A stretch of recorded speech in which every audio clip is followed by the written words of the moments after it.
Everyone, this is Nikita Hamilkar and welcome back to book intro. और आज अध्याय 7वां है, तो आज हम उसके ऊपर बात करेंगे कि 7वें अध्याय में टोटल 21 श्लोक है और उन सभी श्लोकों के बारे में हम समझेंगे कि उस श्लोक में क्या कहा गया है।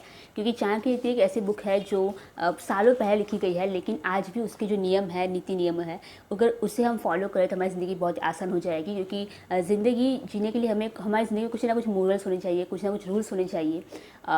लेकिन सभी रूल्स हमेशा काम नहीं करते। लेकिन चाणक्य नीति ऐसी नीति है जो बहुत से लोग फॉलो करते हैं एक्चुअली। इवन जो फ्रांस की जो पॉलिटिक्स पार्टीज़ होती है वो भी चाणक्य नीति के इकोनॉमिक्स जो रूल्स है उसे फॉलो करते हैं। ये बहुत ही फेमस चीज़ है एंड आप लोगों को इसे फॉलो करना चाहिए ज़िंदगी में। अगर हमें ज़िंदगी को समझना है और ज़िंदगी में अगर ऐसी परिस्थितियाँ आए तो उसे कैसे फेस करना है, उसके लिए चाणक्य नीति सबसे बेस्ट रहेगी। तो आज हम 7वें अध्याय में बात करेंगे।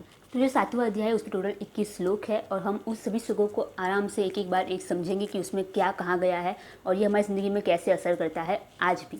तो अध्याय 7 का जो पहला श्लोक है वो है कि ऐसी 5 चीज़ें जो आपको कभी भी पब्लिक में नहीं कहनी चाहिए, यानी कि आपके फ्रेंड्स फैमिली मेम्बर्स से बात ये छुपानी चाहिए। वो 5 बातें कौन सी है? तो यहाँ पर उन्होंने कहा है कि जो बुद्धिशाली मनुष्य होते हैं वो ये 5 चीज़ें कभी भी पब्लिक में नहीं कहते हैं। तो उसमें से पहली जो चीज़ है वो है कि जब आपको धन की हानि होती है वो, फिर अगर आपको किसी बात का बुरा लगा है वो, और तीसरी बात है कि अगर आपके जो पति पत्नी होती है तो उनका जो आपके साथ का जो व्यवहार है, तीसरी बात ये है। और जब आपको कभी धोखा होता है आपके साथ किसी भी चीज़ में, रिश्तों में या फिर पैसे में आसपास या फिर किसी कंपनी के साथ कभी भी धोखाधड़ी होती है तो वो एक चीज़। और 5वां है अपमान। तो ये 5 चीज़ें हैं जो आपको कभी भी पब्लिक में शेयर नहीं करनी चाहिए। क्यों? क्योंकि यहाँ पर उन्होंने कहा है समझाते हुए कि धन का जो नाश होता है, हम लोग को बहुत अच्छा लगता है जब लोगों से बात करते हैं। और मोस्टली लोग जो नॉर्मल लाइफ में होते हैं वो हमेशा ही दुख की बात कहते हैं कि यार मेरा सर दर्द कर रहा है, मेरी कमर में दर्द हो रहा है, सारी ऐसी बातें जिससे सिंपैथी गेन कर सके।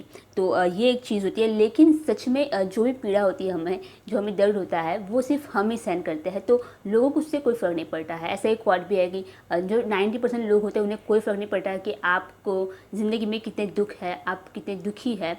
और 10% जो लोग होते हैं वो लोग बहुत खुश होते हैं कि आपके पास वो दुख है ज़िंदगी में। तो यहाँ पर उन्होंने ये कहा है कि जो भी आपकी जो धन हानि हुई है उससे दूसरों को कोई फ़र्क नहीं पड़ता, ना ही कोई आपको पैसे देने वाला है, तो वो बात कभी शेयर मत करो। फिर दूसरा उन्होंने कहा है कि अगर आपको किसी बात का बुरा लगा है तो ये बात भी आपको किसी से शेयर नहीं करनी चाहिए। क्योंकि आपको किसी आप ऑफिस में हो तो आपको किसी बॉस की बात का बुरा लगा हो या फिर आपके कलीग की बात का बुरा लगा है तो आप ये बात किसी और को शेयर करेंगे, फिर वो उसे कह देगा एंड बहुत सारी सिचुएशन में प्रॉब्लम क्रिएट हो सकती है। तो ये उन्होंने कहा है कि आपको बुरा लगा है उससे दूसरों को फ़र्क नहीं पड़ता है, तो ये बात भी कभी शेयर मत करो, तकलीफ आपको हो सकती है भविष्य में। फिर उन्होंने तीसरा कहा है कि आपकी जो पति पत्नी जो होता है उनका आप दोनों के साथ, यानी पति पत्नी का एक दूसरे के साथ व्यवहार, तो इसके बारे में भी पब्लिक में कई बात नहीं करनी चाहिए। क्योंकि ये जो चीज़ होती है लोगों को बहुत मज़ा आता है पति पत्नी के बीच में क्या चल रहा है एंड वो सारी गॉसिप्स। तो ये बात भी अंदर ही रहनी चाहिए कि आपकी पत्नी आपके साथ अच्छा व्यवहार कर रही है, बुरा व्यवहार कर रही है, जो भी हो, घर की बात बाहर नहीं जानी चाहिए। ये सबसे इम्पॉर्टेंट चीज़ है। और बहुत सारे घरों का भी ये नियम होता है कि घर की बात घर में ही रहे। तो वो हमारे पूर्वजों को मतलब पहले से चलता आ रहा है, लेकिन अभी जो लोग फॉलो नहीं करते हैं वो लोग बहुत तकलीफ उन्हें होती है। एंड जो भी आजकल रिश्तों में दरार होती है वो इसी बात से होती है कि घर की बात बाहर जाती है, तो घर की बात कहीं बाहर नहीं जानी चाहिए। ये जो तीसरी चीज़ थी उसमें उन्होंने यही कहा है। उसके बाद का चौथा जो पॉइंट है उसमें उन्होंने कहा है कि आप के साथ कोई धोखाधड़ी हुई है, फिर वहाँ पर ऐसा नहीं है कि रिश्तों में ही, लेकिन किसी दुकान में या फिर आपने कुछ ख़रीदा हो या फिर ऑफिस में, कहीं पर भी आपकी ज़िंदगी में कभी आपके साथ धोखाधड़ी हुई है, ये बात कभी शेयर मत करो। क्योंकि इससे सच में किसी को फ़र्क नहीं पड़ता है एंड लोग खुश होंगे और लोग यही कहेंगे कि यार तेरी गलती है। तो मतलब खामखा टाइम वेस्ट करके कोई फ़ायदा नहीं है, क्योंकि किसी को एक्चुअली परवाह नहीं होती है उस चीज़ की। तो ये बात भी मत करें। एंड उसके बाद 5वां जो है अपमान।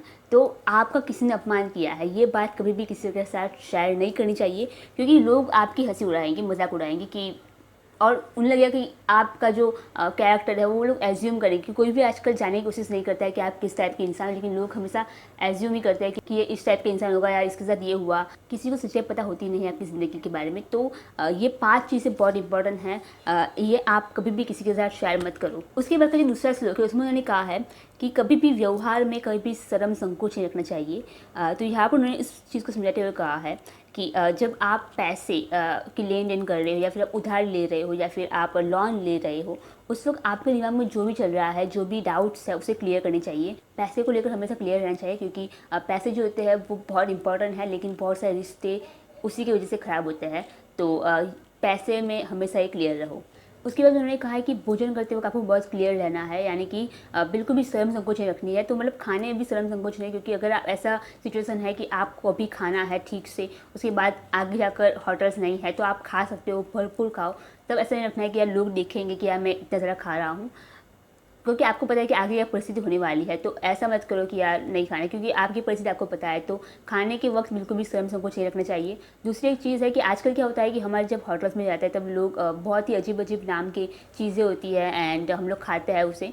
तो लोग पूछते नहीं है कि भाई इसमें कौन सा ऑयल है या फिर ये चीज़ क्या है, क्योंकि लोगों को लगता है कि अगर मैंने ऐसा पूछा तो लोग आसपास लोग मुझको हंसेंगे कि मुझे अब तक ये भी नहीं पता है।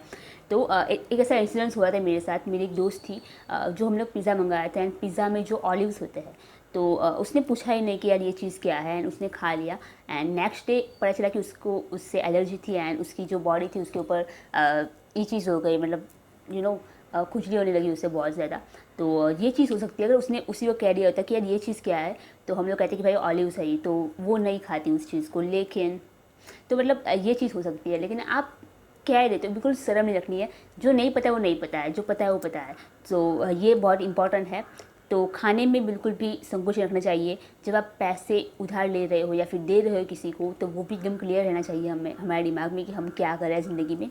उसके बाद तीसरा पॉइंट है कि जब आप कुछ सीख रहे हो, यानी कि आप कुछ नई कला सीख रहे हो या फिर आप कोई कोर्स कर रहे हो, तो उस वक्त पे आपको जो भी नहीं आ रहा है वो पूछ लेना सर से कि भाई मुझे ये समझ में नहीं आ रहा है। फिर वो कुछ भी सकता है, तो मोस्टली ऐसा क्या होता है कि जब इंग्लिश की कोचिंग क्लासेस होती है तब वो लोग बहुत संकोच करते हैं, यानी पूछते ही नहीं है कि यार क्या सब है, मुझे क्या करना है, अब मुझे नहीं आ रहा है। लोग सिर्फ सीखते रहते हैं, लिखते रहते हैं, लेकिन पूछते ही नहीं है कि भाई स्पोकन इंग्लिश है तो भाई मैं कैसे।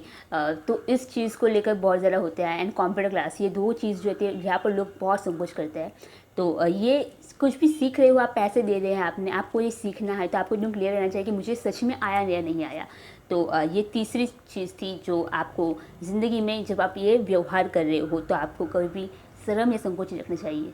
उसके बाद का जो तीसरा श्लोक है उसमें उन्होंने कहा है कि जो संतोष है वही सबसे बड़ा सुख है। तो बिल्कुल सही कहा है, बिकॉज हम हमेशा ज़िंदगी में जो लोग ऐसे होते हैं जो पैसे के लिए भागते रहते हैं, लेकिन उन लोगों में और ऐसा इंसान जो अपने पास जो भी है उसमें खुश है, उन दोनों में एक ही चीज़ की डिफरेंस होता है। वो ये होता है कि वो लोग बहुत ही खुश होते हैं जो संतोषी है। क्योंकि ज़िंदगी में ये समय आता है कि जब हमें लगता है कि यार बहुत कुछ कर लिया, बहुत पैसे कमा लिए, सब कुछ है मेरे पास, लेकिन कुछ कमी है। तो वो होती कमी खुशी की, सुख की, संतोष की। और जो सुख होता है वो संतोष से ही प्राप्त होता है, यहाँ पर उन्होंने ये कहा है। क्योंकि जो मनुष्य हमेशा ही हर चीज़ को अचीव करने में भागता रहता है, उसकी इच्छा कभी पूर्ण नहीं होती, क्योंकि इच्छा जो होती है वो हमेशा बढ़ती रहती है, अलग अलग इच्छा, ये अचीव कर लिया फिर कुछ और अचीव करने की इच्छा। तो ये चीज़ हमेशा चलती ही रहेगी। तो आप ज़िंदगी में खुश कब होंगे, सुख कहाँ मिलेगा? तो यहाँ पर उन्होंने ये कहा है कि सुख जो है वो संतोष से प्राप्त होता है। तो आपके पास जो है उसमें खुश रहे। वैसे हमें यहाँ पे कहा भी जाता है कि जो संतोषी नर सदा सुखी, क्योंकि जो संतोषी नर होता है उसे जो भी उसके पास है उसमें वो खुश रहता है और उसे ना ही ज़्यादा कुछ पाने की इच्छा होती है, तो वैसा इंसान ही सुखी रहता है। तो यहाँ पर उन्होंने कहा है कि ऐसी कौन सी 3 चीज़ें हैं जिससे हमें हमेशा संतुष्ट रहना चाहिए। जो पहली चीज़ है वो है अपनी पत्नी, सेकंड जो है वो अपना भोजन, आप जो खाना खाते हैं उसमें, और आपके पास जो पैसा है उससे। तो इस चीज़ को समझाते हुए उन्होंने कहा है कि आपकी जो पत्नी है वो जैसी भी है, अगर वो एक अच्छी पत्नी है तो आपको उससे संतुष्ट रहना चाहिए। वो कैसा भी खाना पका रही है, अगर आपको एक अच्छा खाना मिल रहा है दिन में, तो आपको उस खाने से, उस भोजन से संतुष्ट रहना चाहिए। और आपके पास जितना पैसा है आपको पैसे से संतुष्ट रहना चाहिए। तो अगर आप ज़िंदगी में इन 3 चीज़ों से संतुष्ट रहते हो, अपनी पत्नी, आपके पास जो खाना मिल रहा है वो खाना, और आपके पास जितना धन है उससे, तो आप सुखी रहेंगे। फिर उन्होंने कहा है कि शास्त्रों में कहा गया है कि प्रभु नाम के स्मरण से और शास्त्रों के अभ्यास से और दान, ये 3 चीज़ें शास्त्रों में कही गई है कि दान करने से, प्रभु नाम जपने से और शास्त्रों का अभ्यास करने से कभी भी संतुष्ट नहीं होना चाहिए। मतलब हमें वो ज़्यादा से ज़्यादा गेन करना चाहिए। तो बहुत ही सही बात की है यहाँ पर। अगर आप ऐसा करते हैं ज़िंदगी में तो आप सुखी रहेंगे। उसके बाद का जो 5वां श्लोक है उसमें उन्होंने कहा है कि अगर ये 2 शख्स आपके सामने खड़े हैं तो उनके बीच से पसार नहीं होना चाहिए। तो यहाँ पर वो दोनों लोग क्या है, तो यहाँ पर उन्होंने कहा कि 2 ब्राह्मण और अग्नि, पति पत्नी, स्वामी सेवक और बैल और हल। तो तो ये अगर आपके सामने है तो उनके बीच से पसार नहीं होना चाहिए, यानी कि उन लोगों में दखल अंदाजी नहीं करनी चाहिए। जो ब्राह्मण लोग होते हैं वो लोग बहुत बुद्धिशाली होते हैं, तो उनको उनका जो ज्ञान है उस लेवल पर हम नहीं पहुँचने वाले हैं। तो हम लोग जो हमारा बहुत ही कम ज्ञान है उसमें उनके साथ बातें करेंगे तो ये हमारा खुद का अपमान ही है एक्चुअली। तो यहाँ पर उन्होंने कहा है कि ऐसे बातें ना करें, उनके बीच से पसार ना हो, यानी कि दखल अंदाजी ना करें। फिर उन्होंने कहा है कि पति पत्नी, अब ये बहुत चीज़ें होती है हमारी ज़िंदगी में कि पति पत्नी जो होते हैं उन लोगों के बीच में जो भी चल रहा है तो बाहर के लोग उसमें दखल अंदाजी करते हैं कि उसे ऐसा नहीं करना चाहिए, उसे वैसा नहीं करना चाहिए। लेकिन पति पत्नी जब भी झगड़ा करें तो उनके बीच में बात नहीं करनी चाहिए। ऐसे बहुत सारी फैमिलीज़ होती है जब घर में पति पत्नी का झगड़ा होता है तब वो लोग बिल्कुल नहीं बोलते हैं, उन लोगों को सुलझाने दो। तो वैसे जो लोग होते हैं वो लोग एक्चुअली बुद्धिमान हैं, क्योंकि पति पत्नी के बीच में कहीं बोलना नहीं चाहिए। फिर उन्होंने कहा है कि ब्राह्मण और अग्नि, ये तो बहुत ही सिंपल चीज़ है, क्योंकि ब्राह्मण अगर अग्नि के सामने बैठे हैं तो फिर यहाँ पर यज्ञ हो रहा होगा तो उसके बीच से तो पसार नहीं होना चाहिए, क्योंकि ये एक विधि चल रही है। वैसे उन्होंने कहा है कि स्वामी और सेवक के बीच से पसार नहीं होना चाहिए। फिर उन्होंने कहा है कि बैल और हल के बीच से पसार होने में आपको ही दर्द होने वाला है, आपको ही पीड़ा होगी, क्योंकि ऐसे करने में एक्सीडेंट हो सकता है। तो वैसा बिल्कुल नहीं करना चाहिए। यानी कि ये जो पूरा श्लोक था उसमें उन्होंने कहा है कि हमेशा परिस्थितियाँ देखकर ही व्यवहार करें, किसी के साथ बातें करें। ऐसे ही किसी चीज़ में बातें करने लगना ये बहुत ही बेकार चीज़ है। तो हम लोग हमेशा सोचो कि यार मेरा बोलना यहाँ पे सही है नहीं, उसके बाद ही बोलो, तो आप खुद का आत्मसम्मान बचा लोगे। उसके बाद का जो छठा श्लोक है उसमें उन्होंने कहा है कि ये 7 जो चीज़ें होती है उसका पैरों से कभी भी स्पर्श नहीं करना चाहिए। तो वो 7 चीज़ें क्या है जिसका पैरों से स्पर्श नहीं करना चाहिए? उसमें उन्होंने कहा है कि अग्नि, गुरु, ब्राह्मण, गाय, फिर कुंवारी कन्या, वृद्ध व्यक्ति और छोटे बच्चे। ये जो 7 है वो सम्मान के पात्र होते हैं, तो उन्हें कभी भी पैर से स्पर्श नहीं करना चाहिए, बहुत बड़ा पाप लग सकता है आपको। तो इस बात का हमेशा ध्यान रखें ज़िंदगी में। तो यहाँ पर उन्होंने कहा है कि अग्नि को पैर से कभी टच नहीं करना चाहिए। ऑब्वियसली आप ही चलेंगे, और हमारे जो संस्कृति में अग्नि को देवता कहते हैं, तो ये बहुत बड़ा अपमान होकर अगर आप ऐसा करते हैं तो। और फिर उन्होंने कहा है कि गुरु को तो बिल्कुल भी नहीं करना चाहिए, उनके पैरों को स्पर्श करना चाहिए, ना ही पैरों से स्पर्श करना चाहिए। तो यहाँ पर सिंपल है। फिर उन्होंने कहा कि ब्राह्मण, क्योंकि ब्राह्मण जो होते हैं बहुत ही ज्ञानी होते हैं और पैरों से बिल्कुल भी स्पर्श नहीं करना चाहिए। फिर उन्होंने कहा कि गाय, क्योंकि गाय जो है वो सिर्फ प्राणी नहीं है, वो भगवान के समान है, तो हमें गाय को कभी भी पैरों से स्पर्श नहीं करना चाहिए। फिर कुंवारी कन्या जो होती है उन्हें देवी स्वरूप माना जाता है, तो इसलिए उनको भी पैरों से स्पर्श कभी नहीं करना चाहिए। जो वृद्ध व्यक्ति होता है वो बहुत ही एक्सपीरियंस वाले होते हैं, वो लोग हमेशा ही समाज के लिए अच्छा कार्य किया होता है उन लोगों ने, एंड इसलिए वृद्ध व्यक्ति को भी कभी पैरों से स्पर्श नहीं करना चाहिए। वो हमारे वडील होते हैं तो हम उसे सम्मान देते हैं एक्चुअली। तो ये बहुत सारी इंपॉर्टेंट चीज़ है। और छोटे बच्चे जो होते हैं वो भी भगवान का स्वरूप ही होता है, इसलिए उन्हें कभी भी पैरों से स्पर्श ना करें, उसमें आपका ही भलाई है। क्योंकि ये जो 7 लोग हैं वो सम्मान के पात्र है। उसके बाद जो 7वां श्लोक है उसमें उन्होंने कहा है कि दुष्ट मनुष्य से दूर रहो। तो उस बात को समझाते हुए उन्होंने कहा है कि जो बैलगाड़ी होती है उससे हमेशा 5 हाथ दूर रहना चाहिए, 5 हाथ यानी 5 फुट आप कह सकते हैं, उससे इतना दूर रहना चाहिए। फिर उन्होंने कहा कि घोड़ा गाड़ी जो होती है उससे 10 हाथ दूर रहना चाहिए, और जो हाथी होता है उससे 100 फुट यानी कि 100 हाथ दूर रहना चाहिए। लेकिन जो दुष्ट मनुष्य होता है उससे बचने के लिए आप अगर स्थानांतरण कर सकते हो तो वो भी कर लीजिए, उससे बहुत ही दूर रहिए, इसमें ही आपकी भलाई है। तो यहाँ पर उन्होंने सबसे बड़ी बात जो की है वो ये कही है कि दुष्ट मनुष्य से बहुत ही दूर रहे। जैसे उन्होंने कहा कि बैलगाड़ी से 5 फुट, घोड़ा गाड़ी जो होती है उससे 10 फुट और हाथी से 100 फुट दूर रहना चाहिए, लेकिन जो दुष्ट मनुष्य होता है उससे तो बहुत ही दूर रहे।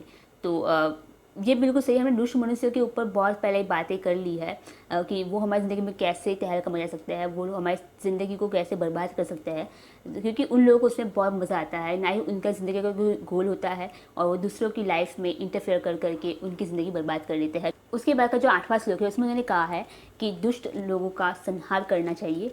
तो यह उस बात को समझाते उन्होंने कहा है कि जो हाथी है उसको नियंत्रित करके, फिर जो घोड़ा होता है उसे चाबुक मार के, और जो पशु होते हैं उन्हें डंडे से वश कर सकते हैं। लेकिन जो दुष्ट मनुष्य होते हैं उनसे छुटकारा पाने के लिए उनका संहार ही करना पड़ता है। तो यहाँ पर उन्होंने समझाते हुए कहा है कि जो हाथी अगर हमारे कंट्रोल से बाहर हो जाए तो भी उसे नियंत्रित कराया जा सकता है, उन्हें हम नियंत्रित कर सकते हैं और वैसे हम उन पर अंकुश रख सकते हैं। वैसे ही जो घोड़ा होता है उसे अंकुश में रखने के लिए यहाँ पर उन्होंने कहा कि चाबुक का इस्तेमाल कर सकता है मनुष्य। और जो पशु होते हैं उन्हें डराने के लिए हम डंडा का प्रयोग कर सकते हैं, डंडे से, कि वो उससे अंकुश में आ जाता है। लेकिन जो दुष्ट मनुष्य होता है वो कभी किसी के अंकुश में नहीं आते हैं, वो लोग कभी नियंत्रित हो ही नहीं सकते, क्योंकि उनका कोई ज़्यादा गोल नहीं होता है, उन्हें बस आपको परेशान करना है। तो वैसे जो मनुष्य होते हैं उनका संहार ही करना पड़ता है, वही एक उपाय है। क्योंकि अगर आप ऐसा नहीं करते तो वो लोग आपका जीना हराम कर सकते हैं। तो बहुत ज़्यादा इंपॉर्टेंट है, अगर आपकी ज़िंदगी में कोई दुष्ट मनुष्य है तो आप उससे बहुत ही दूर रहे, बहुत दूर चले जाए, क्योंकि अभी हम लोग ऐसा संहार नहीं कर सकते हैं। वो उस टाइम पे ऐसा होता था कि किसी से कोई प्रॉब्लम है तो आप लोग लड़ाई कर लो, तलवारबाजी कर लो और ख़त्म करो। लेकिन अभी के समय में वो पॉसिबल नहीं है, तो आपको उन लोगों से बहुत ज़्यादा दूरी बनाए के रखनी है कि वो लोग आपकी ज़िंदगी में इंटरफेयर ना कर पाए और आप सुखी जीवन जी पाए एक्चुअली।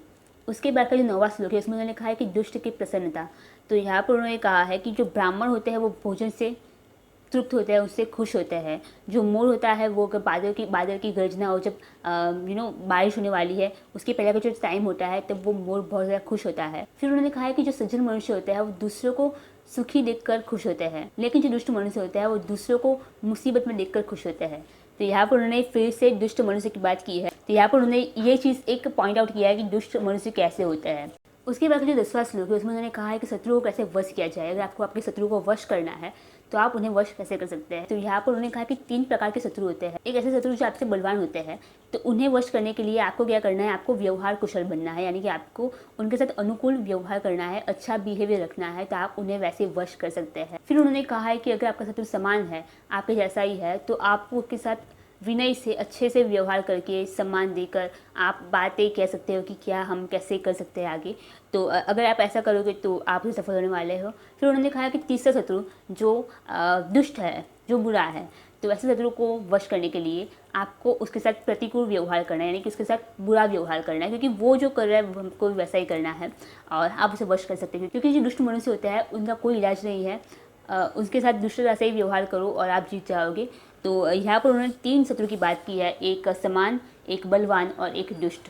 तो आपकी ज़िंदगी में अगर ऐसे 3 शत्रु में से कोई एक शत्रु हो तो आपको उनके साथ कैसा व्यवहार रखना है, यहाँ पर उसकी बात की गई है। उसके बाद का जो 11वां श्लोक है उसमें उन्होंने कहा है कि राजा, ब्राह्मण और स्त्री की शक्ति।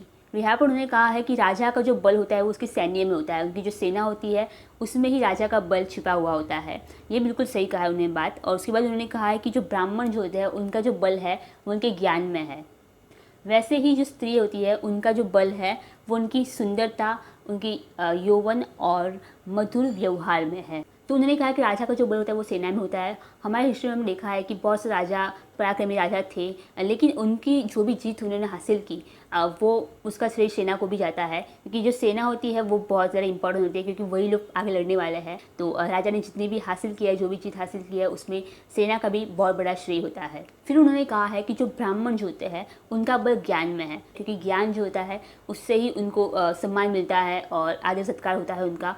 तो ब्राह्मण का जो बल है वो उसके ज्ञान में है। फिर उन्होंने कहा है कि जो स्त्री का जो बल होता है वो उसकी यौवनता, सुंदरता और उसका जो व्यवहार है लोगों के प्रति उसमें ही है। तो यहाँ पर यही चीज़ें कही गई है कि इन तीनों का जो बल होता है वो इस चीज़ से होता है, इस चीज़ों में होता है। तो गाइज़ यहाँ पर हमारा ये जो 11वां श्लोक है वो ख़त्म होता है और मैं ये वीडियो यहीं पे ख़त्म कर रही हूँ, क्योंकि कुछ लोग कह रहे हैं कि वीडियो जो है बहुत लंबा हो जा रहा है, क्योंकि एक ही अध्याय में 21-22 श्लोक होता है, तो फिर वीडियो लंबा होगा ही, क्योंकि हमने यहाँ पे समझाते हुए कि श्लोक में कहाँ किया गया है। तो मैंने सोचा है कि यहाँ तक 11 श्लोक, उसके बाद के जो बाकी के जो श्लोक है वो मैं दूसरे वीडियो में बताऊँगी आप लोगों को। तो बैलेंस रहेगा और वीडियो 10-15 मिनट में ख़त्म हो जाएगा, तो बहुत लंबा भी नहीं बनेगा और देखने में भी मज़ा आएगा। तो जो श्लोक बाकी रह गए हैं वो कल की वीडियो में आ जाएंगे और उसके साथ वो अध्याय ख़त्म होगा। उसके बाद जो भी अध्याय वो हम कंटिन्यू करेंगे। और जो भी लोग पूछ रहे हैं कि मैं कौन सी बुक यूज़ कर रही हूँ, तो ये बुक है। मैं हर एक वीडियो में कहती हूँ कि ये बुक है, क्योंकि मैंने 1-2 वीडियो नहीं बनाया था तो उन लोगों ने उस वीडियो पे यही पूछा था कि कौन सी बुक है, तो ये बुक है। चाणक्य नीति मेरे पास इसकी जो गुजराती वर्जन है, और जो श्लोक होता है वो संस्कृत होता है, उसके डिस्क्रिप्शन जो होता है वो गुजराती में होता है। वैसे ही इसकी जितनी भी भाषाएं बुक है उसमें वैसा ही है, श्लोक संस्कृत में आएंगे और उसका जो डिस्क्रिप्शन है कि उसमें कहाँ क्या गया है वो जो भी लैंग्वेज आप लोगे उसमें आएगा। और मैं आपको कहूँगी कि आपको अगर हिंदी आती है तो आप हिंदी प्रीफर करो, क्योंकि हिंदी में बहुत आसानी होगी समझने में। अदरवाइज़ ये बहुत सारे अलग अलग लैंग्वेज में अवेलेबल है, तो आप वो भी ले सकते हो। तो गाइस कल मिलते हैं नेक्स्ट वीडियो में। Thank you.